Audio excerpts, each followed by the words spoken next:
شما به زن طلاق و به حضرت امیرجان و به حضرت سلطان قسم نخورین، زیرا که اینها شرکی به خدا هستن. آخه قسم به خدا است فقط. والله بالله تالله قسم به خدا بخورین تمام. دیگر بر یگان چیزی دنیای شما قسم نخورین که شما در قسم خوردگیتون اگر با 3 روز روزه نگیرین در نزد خدا گناهگار هستین. اگر تو بگوی حضرت امیرجان بزنم، اگر چی گپی راستم بگوی 3 روز روزه نگیری تو در نزد خدا گناه کبیره کردگی. شما قسم نخورین. اینا یا زدن نمیتونن ما و شما را، اینا هم بنده هستن. یا نان بزنم شیر بزنم، اینا قسم خوردن آدم گناهگار میشه. هیچگاه به اینا اول قسم نخورین. وقتی کسی آدمی قسم خورد که زنم طلاق، خانم حرام، البته خانش حرام میشه، زنش طلاق میشه.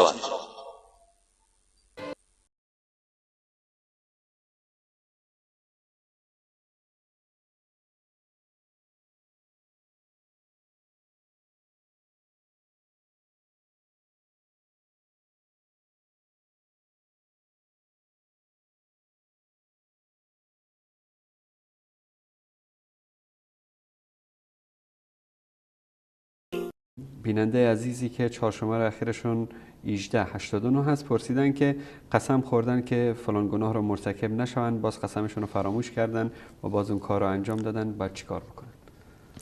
از نظر شرعی انسانی که قسم میخورد خب یک حکم شرعی هست. در روایت اومده من کان حالفا فلیحلف بالله، کسی که میخواد قسم بخورد حتما باید به نام الله متعال قسم بخورد و الا ترک بکند و بدون نیاز هم انسان نباید در واقع قسم بخورد. اما اگر کسی قسم خورده بود یک کاری رو انجام ندهد و انجامش داد و اگر یا این که در واقع قسم خورده بود فلان کار رو انجام میدهد و برعکسش انجام نداد، این در واقع از نظر شرعی حانث شده و کفاره رو باید ادا بکنه. کفاره قسم هم در کفاره قسم هم اختیار هست و هم در واقع بدل در اون وجود داره. 3 مورد هست شما اختیار دارید یک از این موارد رو انتخاب بکنید. یا این که به 10 مسکین غذا بدهید، این مورد اول. مورد دوم یا به 10 مسکین و 10 انسان فقیر لباس بدهید. مورد دوم. مورد سوم این است که یک غلامی رو آزاد بکنید. این در مرحله اول هست. غذا دادن به 10 مسکین، لباس دادن به 10 مسکین و فقیر، یا غلام آزاد کردن برده که امروزه آزاد کردن برده در واقع وجود نداره، میمونه فقط این 2 گزینه.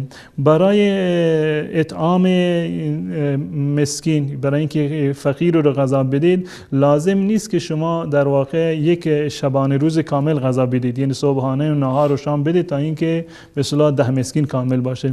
نه، فقط یک مقدار، یک وعده رو، یک صبحانه بدهید، یک نهار بدهید، یک شام بدهید 10 نفر رو، این کاملا کفایت میکنه. و مقدار شرعیش هم تعیین شده از نظر شرعی و مقدار به اصطلاح کفاره در قسم نصف صاع هست. صاع رو که همون نهایت مقداری رو که تعیین کردن بگیریم که 3 کیلو باشد، یعنی این که نصف صاع، یعنی 1.5 کیلو گندم به عنوان برای هر یکی از این فقیرها که بدن، این در واقع میشد کفاره قسم. یا لباسشون یک تکه لباس باشه، مانند یک فرض کن برای 10 نفر دستمالی مثلا بخرد یا یک پیراهنی بخرد، این هست. منتها اگر کسی نتوانست، قدرت مالی نداشت، نمیتونست که غذا بده، نمیتونست که لباس بده و امکان هم نداشت که در واقع غلامی را آزاد بکنه، حکمش آخرش این است که 30 روز را روزه بگیرند. برخی از مردم اشتباه فهمیدن، فکر میکنند که کفاره قسم این است که ابتدا بروند 30 روز را روزه بگیرند. این جایز نیست و حرامه که اینجوری عمل بکنن.